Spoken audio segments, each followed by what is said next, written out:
بہت قیمتی سامان وہی چھوٹ گئی ہے۔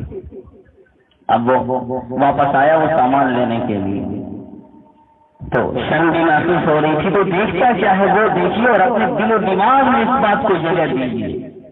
وہ دیکھتا یہ ہے کہ محمد عربی صلی اللہ علیہ وسلم اس کی غلاظت دھل رہے ہیں اور اس کی غلاظت کو صحابہ کرام وغیرہ مل کر صاف کر رہے ہیں۔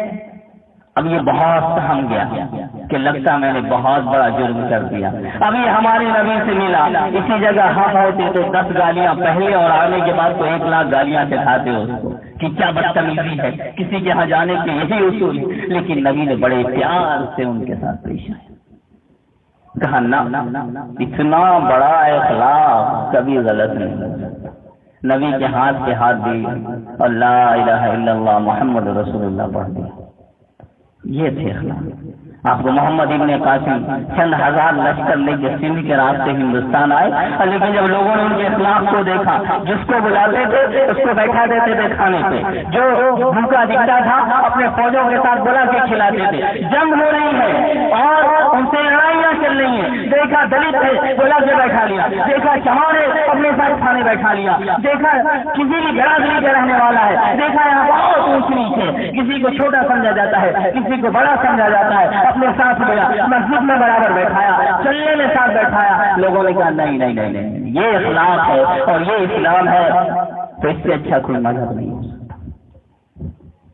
تو یہ ہم کو دکھانے کی ضرورت ہے۔ ہندوستان میں ہم پہلے بھی اقلیت میں تھے، 900 سال حکومت کیے، اس وقت بھی ہم اقلیت میں تھے اور آج بھی ہم اقلیت میں ہیں، لیکن ہم نے جو چیز بھولی ہے وہ اعلیٰ اخلاق بھولا ہے۔ لیکن یہ سننے سے کام نہیں چلے گا، اگر آپ چاہتے ہیں کہ ہو ایسا تو آپ کو تبدیلی کے لیے عملی اقدام کرنے ہوں گے، آپ کو ٹھاننا ہوگا، آپ کو یہ ابھی اور اسی وقت ارادہ کرنا ہوگا کہ نہیں اب ضروری ہے ہمیں اعلیٰ اخلاق کی۔ تو اعلیٰ اخلاق تو اتنا آسان نہیں، تو ایک تھپڑ مارے گا منہ سے مسکرا کے السلام علیکم کہیں، یہ ہمارے لیے تو اتنا آسان نہیں ہے۔ اور ہماری نسلوں کو اگر رہنا ہے ہندوستان میں تو اس کو یہ چیز سیکھنی ہوگی۔ بڑے سے بڑے لوگ یہی کہہ رہے ہیں، سارے دور اندیش کی دور اندیشی اسی بات کی طرف اشارہ کر رہی ہے کہ ہندوستان میں جو حالات ہیں اس کا مقابلہ صرف اچھے اخلاق سے کر سکتے ہو، ورنہ کوئی تدبیر کارگر سمجھ میں نہیں آ رہی ہے، کسی کو نہیں آ رہی۔ تو اب ہماری نسلوں کو آپ پتہ نہیں حالات آنے والے کیسے ہوں گے، تو ان کو اعلیٰ اخلاق سکھانا ہوگا۔ تو اعلیٰ اخلاق کیسے شروع سیکھ جائیں گے؟ بولیے گا بیٹا جو دشمنی کرے اس کے ساتھ تم اچھا سلوک کرو، 1 کروڑ مرتبہ بولیے گا سمجھ میں نہیں آئے گی۔ لیکن وہ اگر آپ کو دیکھے گا کہ میرے باپ سے فلاں کی دشمنی تھی لیکن میرے باپ نے اس کے ساتھ کیسا سلوک کیا ہے، اچھا سلوک کیا ہے، وہ بس آپ کو کچھ کہنا نہیں ہے، وہ دیکھے گا اس کو یاد رہے گا۔ جب اس کے ساتھ کوئی برا سلوک کرے گا اسے یاد آ جائے گا کہ میرے باپ کو ایسا کیا، ہم بھی ایسا کر سکتے ہیں۔ ارشدہ سے لڑائی تھی، رشتے داروں سے لڑائی تھی، دیکھا کیسے معاف کر دیا، زمین کا مسئلہ چھوڑ دیا، تو میرے باپ نے کیا ہم بھی کر دیں۔ یہ سکھا سکتے ہیں آپ کو بدلنا ہوگا، ہمارے گھر کے ماحول کو بدلنا ہوگا، تب جا کے ہماری اگلی نسلیں اسلامی لوگ اس کو دیکھ کر کہیں گے لا الہ الا اللہ محمد رسول اللہ، اس سے مل کر کہیں گے کرے دھرم ہوگا تو اسلام جیسا، مذہب ہو تو اسلام جیسا، دیکھو میں نے اس کے ساتھ برا کیا ہے اور وہ دیکھو میرے ساتھ کیسا سلوک کر رہا ہے۔ ایک نہیں ہزاروں گواہی دیں گے، تو ایسے ہوگا نہیں، تب ہوگا کوئی بھی اخلاقی کام نرمی سے ہوتا ہے۔ نبی کی پوری زندگی پوری تاریخ پڑھ لیجیے، نبی نے کہا بشرو ولا تنفرو، خوشخبری سنانے والے بنو، نفرت والے مت بنو۔ نبی کی زندگی پوری کی پوری ایسی گزری، نرمی سے بڑا کام بھی منٹوں میں ہو جاتا ہے اور سختی سے چھوٹے کام میں بھی صدیاں لگ جاتی ہیں۔ تو ہم کو صرف آج یہی سیکھنا ہے کہ قولاً سدیدا، کہ بھول میں نرمی استعمال کرو اور سیدھی بات کرو۔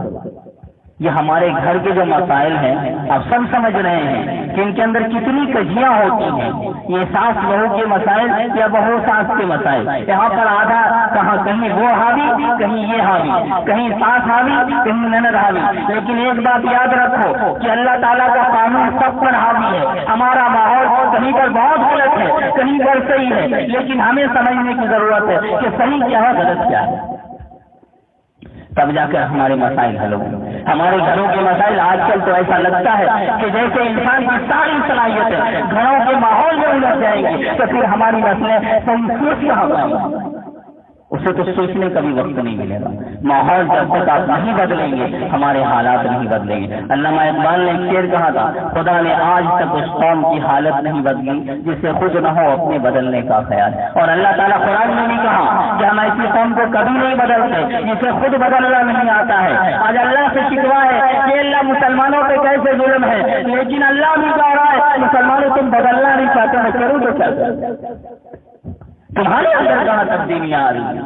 آج جو دنیا میں یہ ہندوستان میں اپنے ملک کی بات کیجیے، جو پریشانیاں آ رہی ہیں اس میں ہم خود 75 سے 70% ذمہ دار ہیں۔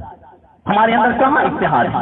ہم نے وہ سبق سیکھا ہی نہیں کہ اپنی قوم کو بھی کچھ قربانی دینی ہے۔ ہمارے بچوں نے نہیں سیکھا، نہ ہم نے سیکھا ہے۔ ہم اپنی مفاد کو دیکھتے رہے تو آج ہمارے لیے ہماری جینا محال ہو گیا۔ اتنی اکثریت میں کہ ہمارے عبادت کے خلاف پابندیاں اور قانون بنانا ان کے لیے آسان ہو گیا۔ یہ راستے ہم نے فراہم کیے ہیں، ہماری قوم نے دیے نہیں یہ راستے ان کو، یہ ہمارے بنائے ہوئے راستے ہیں۔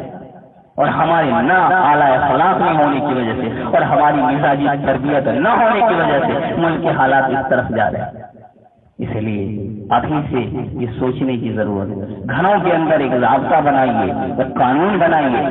یاد رکھیے کہ آپ کے آنے والی نسلوں کو بہت خطرناک دن دیکھنے ہیں، انہیں بہت بڑی آزمائش میں جینے کا اور زندگی گزارنے کے خطرات منڈلا رہے ہیں۔ اور آپ کی اور دور اندیشی کا تقاضا یہی ہے کہ آپ اس چیز کو سمجھیں اور اس کے لیے آج کے روی سے لاہ عمل تیار کریں، پلاننگ تیار کریں، گھر کے سارے چیزوں کو ہٹائیں، شکوے شکایتوں میں وقت گزارنے کے بجائے اچھا کہ اپنی قوم کے، اپنے بچوں کے، اپنے گھر کے ہر فرد کی ترقی و تعمیر کے لیے میٹنگ کریں۔ یہ ہمارے مسائل کا حل ہے۔ اسلامی ماحول لائیں گھر میں۔ اگر آپ ایسا نہیں کریں گے تو خدا نہ کل اگر برے دن آئے تو آپ کی نسلیں بھی آپ کو بولیں گی کہ کاش کہ ہمارے بڑے رہنما ہمارے لیے صحیح راستہ بنا کر گئے ہوتے تو آج ہمیں یہ دن اور اتنی پریشانیوں کا سامنا کرنا نہیں پڑتا۔ تو بس بات میں یہیں پہ ختم کروں گا۔ آپ کو سمجھنا یہ ہے کہ آج جو ہمارے گھروں کے مسائل ہیں، کیونکہ یہ شادی کا مسئلہ ہے اور شادی کے بعد مسائل پیدا ہوتے ہیں، شریعت کیا کہتا ہے، اسلام کیا کہتا ہے، اخلاق کیا کہتا ہے، ہم کو کرنا کیا ہے۔ اگر کبھی دہوں گھن بھی مل جائے تو ہمیں صبر کرنا ہے۔ نبی نے بھی دشمنوں کے ساتھ بھی صبر کیا ہے، اور ہم کیا ایک گھر میں ایک فرد اور ایک رشتے دار صبر نہیں کر سکتے؟ لیکن اگر ہمارے گھر کے ماحول اپوزٹ ہے تو بھی ہمیں صبر کرنا ہے اور ہر مسائل کا حق بات کا استعمال کرنا ہے۔ اگر آپ نے قول سدید استعمال کیا تو اللہ تعالیٰ کریں یصلح لکم اعمالکم، آپ کے سارے عمل ٹھیک ہو جائیں گے۔ بہت بڑا فائدہ ہے، قرآن کی آیت ہے پوری اور بہت بہترین فارمولہ ہے کہ اگر اللہ سے ڈرے اور اللہ سے ڈر کر صحیح معاملہ کرتے رہے یصلح لکم اعمالکم، اور یہی نہیں اگلی آیت سنیے ویغفر لکم ذنوبکم، اور تمہارے گناہوں کو بھی معاف کر دیں گے۔ تو اتنا بڑا فائدہ ہے کہ سماج کی ساری گاڑیاں اسی پٹری پر چلتی ہیں۔ اگر ہمارے اور صحیح نہیں ہوئے تو ہمارے اعمال کبھی صحیح نہیں ہوں گے۔ تو کہنے کی بات اور مقصد صرف اتنا ہے کہ ہم جو ہے ایک پلان کریں کہ ہماری زندگی ہمارے آنے والی نسلوں کو کس پلیٹ فارم پہ اور کس پٹری سے لے کر جانا ہے۔ ہمیں گھر کے سارے مسائل، چھوٹے چھوٹے مسائل میں الجھنا نہیں ہے، کیونکہ ملک کے حالات بہت خطرناک۔ آپ کو اس ملک کے اور ایک انسان جب شادی کرتا ہے، آپ کو قرآن کی آیت بتائیں، اس سے آپ کو سمجھائیں کہ من قتل، اگر کوئی انسان کسی انسان کو بغیر کسی غلطی کے قتل کرتا ہے تو قرآن نے کہا کہ پوری انسانیت کو قتل کرتا ہے، اور اگر کسی نے ایک انسان کو بچایا تو پوری انسانیت کو بچایا۔ تو اب شادی کر رہے ہیں کسی کی یہ مت سمجھیے کہ میں اپنے بیٹے کی شادی کر رہا ہوں، بلکہ آپ یہ سمجھیے کہ آپ ایک ملک کی بنیاد ڈال رہے ہیں، ایک ملک بنا رہے ہیں۔ آپ جانتے ہیں کہ جب کوئی ملک بنتا ہے تو اس کا ایک سموِدھان بنتا ہے، تو دستور بنتا ہے۔ دنیا میں کوئی ملک ایسا نہیں ہے جس کے کوئی قانون نہ ہو، جس کا کوئی ضابطہ نہ ہو، جس کے جینے کا کوئی طریقہ نہ ہو۔ بس یہی سمجھیے کہ آپ ایک ملک کی بنیاد ڈال رہے ہیں۔ اور آپ کو بتائیں کہ حضرت عمر فاروق کے دور میں ایک مقدمہ آیا، باپ بیٹے کو لے کر آیا اور کہا کہ دیکھیے یہ میری نافرمان بیٹا ہے۔ تو اس نے جو شکایت کی وہ یہ کہ بیٹے نے جو اپنا دعویٰ کے خلاف مدعا بن گیا تو حضرت عمر سے کہا حضرت عمر دیکھیے یہ سب سے پہلے یہ کہ اس نے میری ماں کا جو انتخاب کیا وہ بالکل بدو جاہل ہے. نمبر 2 اس نے میرا نام بھی بڑا عجیب رکھا. تو حضرت عمر فاروق نے کہا جاؤ تم نے جیسا کیا ویسا بھگتو. تو فرض بنتا ہے کہ آپ جب کسی کا انتخاب کر رہے ہیں تو اچھا انتخاب کیجیے. یہ باپ کا اولاد پہ فرض ہے. اور اس کے بعد ایک اچھی عورت کا انتخاب کیجیے. اس کے بعد ایک قانون بنائیے گھر کا. جانتے ہیں آپ سب ہم میں سے ہر آدمی جانتا ہے کہ فیملی پرابلم ہمارے ہندوستان میں کتنا زیادہ ہے. ہر گھر کوئی گھر نہیں بچا ہوا, کوئی گھر. کیوں ہے ایسا؟ ایک وجہ ہے کہ ہم نے کوئی پلاننگ نہیں کی ہے. ہم نے یہ سوچا ہی نہیں کہ ہم ایک ملک کی بنیاد ڈال رہے ہیں. آج یہی ایک ہے, کل 2 ہوگا, 3 ہوگا. اس کی نسلیں 50 سال بعد 100 آدمی پر مشتمل ہوگی. اور اسی کی نسلیں اگر اللہ نے چاہا تو 200 سال اور 400 سال بعد ایک گاؤں ایک قصبے کی شکل اختیار کرے گا. اور اسی کی نسلیں جو ہے 1000 سال کے بعد جو ہے ایک ملک کی اتنی آبادی کی حیثیت اختیار کر لے گا. ہے کہ نہیں؟ تو ہمیں آج سوچنا ہے کہ ہم ایک ملک کی بنیاد ڈال رہے ہیں. اتنی اہمیت کے ساتھ ہمیں پلاننگ کرنا ہے. اور اس کے ساتھ ہی اللہ تعالیٰ کے قوانین کو ہی اپنا کوڈ کیجیے, زندگی کے سارے مسائل حل ہو جائیں گے. اللہ تعالیٰ کہنے سننے سے زیادہ عمل کی توفیق دے. وآخر دعوانا الحمدللہ.